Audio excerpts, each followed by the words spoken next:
Puasa selalu ada hikmah. Kita balik lagi ngobrol sama Ustadz Sani, ambil hikmah sebanyak-banyaknya dengan pertanyaan-pertanyaan dari kita ya. Ustadz, di luar kan banyak yang mungkin karena belum tahu ya. Jadi ngiranya kalau sekelompok orang naik motor barengan itu jadi dikonotasikannya jelek. Ada yang bahkan nyebutnya geng motor. Gimana nanggepin hal ini, Ustadz? Ya, tidak upaya untuk klarifikasi, enggak. Pada akhirnya dakwah ini untuk kita sendiri dulu. Awalnya Ustadz karena ini memang sudah bosan nakal lah. Udah bosen nakal. Jadi, udah mentok ya, mau ngapain lagi, mau sampai kapan? Ya, kenapa kami tuliskan di sini seperti tentara ini. Dari masjid kami menjaga NKRI. Wah, heroik banget kan. Masya Allah. Tapi setelah itu bahwa saya tidak tawarkan untuk menjadi role model pemerintah enggak. Gitu. Tapi kalau semua agama, bukan hanya Islam, umatnya itu sudah kembali ke rumah ibadah. Enggak ada lagi orang nakal. Republik ini pasti aman. Betul. Enggak ada teroris. Nggak ada pemberontak, nggak ada separatis, yakin aja kalau sudah kenal.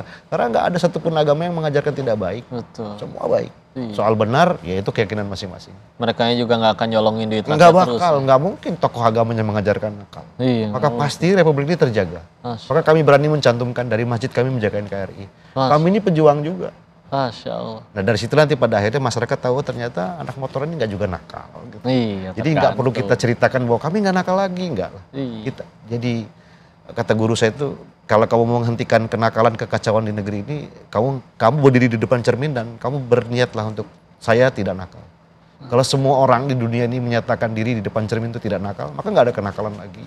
Dan itu perlu kejujuran ke diri sendiri ya. Karena jadi kadang ada orang yang nggak berani maksiat tuh gara-gara ya tadi udah gitu. Kalau aku ngelanggar berarti aku ingkar janji ke diri sendiri dong. Aku munafik dong. Wah, aku nggak mau jadi orang munafik. Akhirnya dia berhenti. Jadi karena pengalaman saya kan dari kecil tuh sama ibu itu saya tidak pernah disuruh untuk sekolah pintar. Ibu saya suruh sekolah benar. Kalau saya pamitan sekolah, kamu sekolah yang benar ya. Maksudnya kalau orang ujian, kalau orang dapat ijazah. Kalau orang lulus, kamu lulus.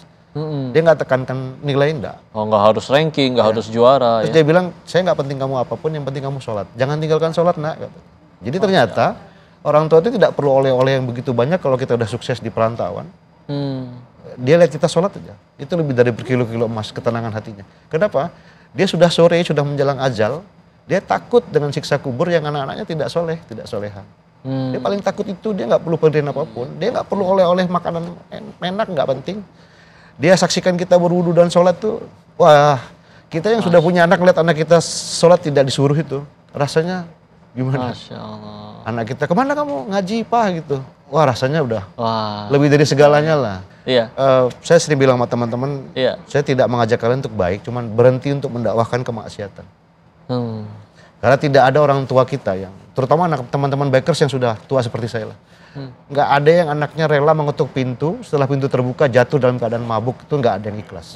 Pasti pedih hatinya. Nah dimulai dari kita lah. Kalau masih mau nakal, jangan dipublis lah kenakalannya. Iya kan? Kalau masih mau mabuk, jangan ditampilkan lah kemabukannya. Maksiat itu harus disimpan. Karena itu aib. Iya. Tanpa itu pun selalu Allah tutupi ya. Iya. Kenapa? Karena nanti kalau dikabarkan, didakwahkan, sampailah ke anak kita meniru, dan itu adalah kepahitan yang luar biasa. Anak kita pulang dalam keadaan mabuk, nggak ada orang tua yang mau ikhlas, nggak ada yang siap, nggak ada. Begitu kita buka pintu, dia jatuh dalam keadaan mabuk. Wah itu hancur dunia. Hancur. Senakal-nakal ayahnya nggak mungkin rela. Anaknya nakal.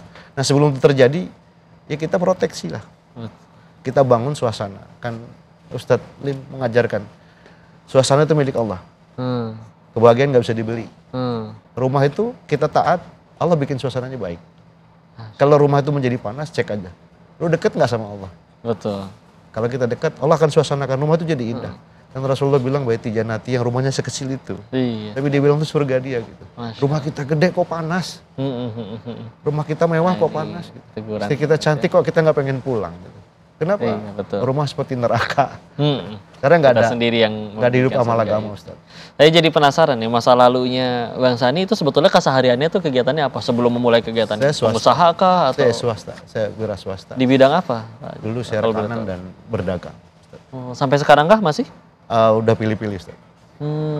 Jadi saya bilang sama teman-teman, kalau kamu ngeliat temanmu hijrah lalu dia dalam keadaan tidak punya uang, jangan kamu hina. Karena dia sudah bisa pilih uang. Tidak sembarang uang. Jadi kalau kita orang hijrah itu miskin atau dia fafa, dia nggak punya uang, jangan diejek. Dia bukan nggak tahu cari uang, dia sudah pilih uang. Iya. Kalau dia nggak pilih uang, uangnya banyak. Iya, kalau dia udah nggak peduli, udah sikat aja semua Jadi yang kalau ada orang hijrah itu dia minta bantu sama kita.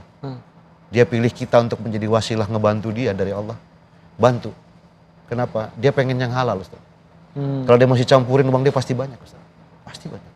Jadi kalau orang hijrah uangnya terbatas, yakinlah dia pasti pilih duit. Dia nggak sembarang duit. Betul banget ya. Betul banget ya. Ya kadang iya itu dia ya. Tipe daya syaitan gitu. Setiap kali ada teman yang hijrah, udah gitu kesulitan yang ada malah bilang, tuh bodoh sih kamu, malah ninggalin jabatan kamu yang di situ. Oh enggak, betul juga. Kalau misalkan dia nggak pilih-pilih, udah lebih kaya dari kita bisa jadi. Pasti, Ustaz. Tapi akhirnya dia berani ninggalin itu untuk Allah ya. Nah, kan itu nggak semua orang berani. Maka jangan yang apalagi yang hinanya yang nggak berani ninggalin sesuatu demi Allah, dia malah ninggalin Allah demi sesuatu. Ngehina yang ninggalin sesuatu demi Allah lagi, itu nggak layak sebetulnya ya. Masya Allah. Penasaran dengan bahasan selanjutnya? Izin kita akan lanjutkan lagi, tapi jangan kemana-mana, tetap di Selalu Ada Hikmah.